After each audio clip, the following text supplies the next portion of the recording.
बुर्जभंगू नामक गांव का एक समृद्ध इतिहास है। यह गांव चौधरी हरिराम बेनीवाल बिश्नोई जी द्वारा स्थापित किया गया था। चौधरी हरिराम बेनीवाल जी का जन्म आसोज में शुक्ल पक्ष की 14 को सम्मत 1852 सन 1806 में जोधपुर राजस्थान के पितास गांव में चौधरी धन्ना राम जी बेनीवाल के घर हुआ था। उनके पुत्र और पुत्रियां के नाम श्री भियाराम, श्री बाल किशन, श्री पुरखाराम, श्री जौराराम, श्री जीताराम, श्री नानकराम, श्रीमती रिदु और श्रीमती शोहना है। चौधरी हरिराम बेनीवाल जी ने 40 वर्ष की आयु में सिरसा, हरियाणा के पास भंगू गोत्र के लोगों से सम्मत 1892 सन 1846 में 4000 बीघा जमीन खरीदी और उस भूमि के अंदर मिट्टी का बुर्ज था, इसलिए उसी भूमि पर आखा तीज सम्मत 1892 के दिन चौधरी हरिराम बेनीवाल जी ने गांव की स्थापना था और उसे बुर्जभंगू नाम दिया। तब से लेकर आज तक चौधरी हरिराम बेनीवाल जी के वंशज खुशी से मिलजुल कर रहते हैं। आज गांव में चौधरी हरिराम बेनीवाल जी का मंदिर है, जहां उन्हें दादा भोमिया जी के नाम से पूजा जाता है। हर साल उनके जन्मदिन को गांव वाले बड़ी धूमधाम से मनाते हैं, जिसमें जागरण लगाकर और भंडारा करके उनका जन्मदिन धूमधाम से मनाया जाता है। उनकी कृपा आज भी गांव पर बनी हुई है, जिसके कारण गांव वासियों का जीवन दिन ब दिन खुशहाल होता जा रहा है।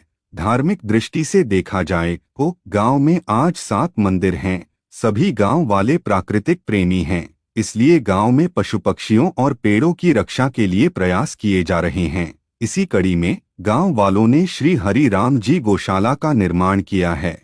आज वहां बेसहारा गाय और नंदी की सेवा की जाती है। हर साल गौशाला में लोगों के ज्ञानवर्धन और संतों की कृपा के लिए विभिन्न प्रकार की कथाएं करवाई जाती हैं। शिक्षा दृष्टि से देखा जाए तो आज गांव एक राजकीय उच्च विद्यालय, एक प्राथमिक विद्यालय और 3 आंगनबाड़ी संपन्न हैं। ग्रामीणों की सुविधा के लिए गांव में पर्याप्त संसाधनों की व्यवस्था की गई है, जैसे कि परिपूर्ण वाटर वर्क्स, जलाशय, पटवारी भवन, पशु चिकित्सालय, पोस्ट ऑफिस, हरिजन चौपाल, युवा क्लब और ई-दिशा। गांव की आबादी आज 2600 है, जिसमें 1500 वोटर्स हैं। खेल को बढ़ावा देने के लिए गांव में हर साल चौधरी हरिराम बेनीवाल जी की याद में विभिन्न प्रतियोगिताएं आयोजित की जाती हैं।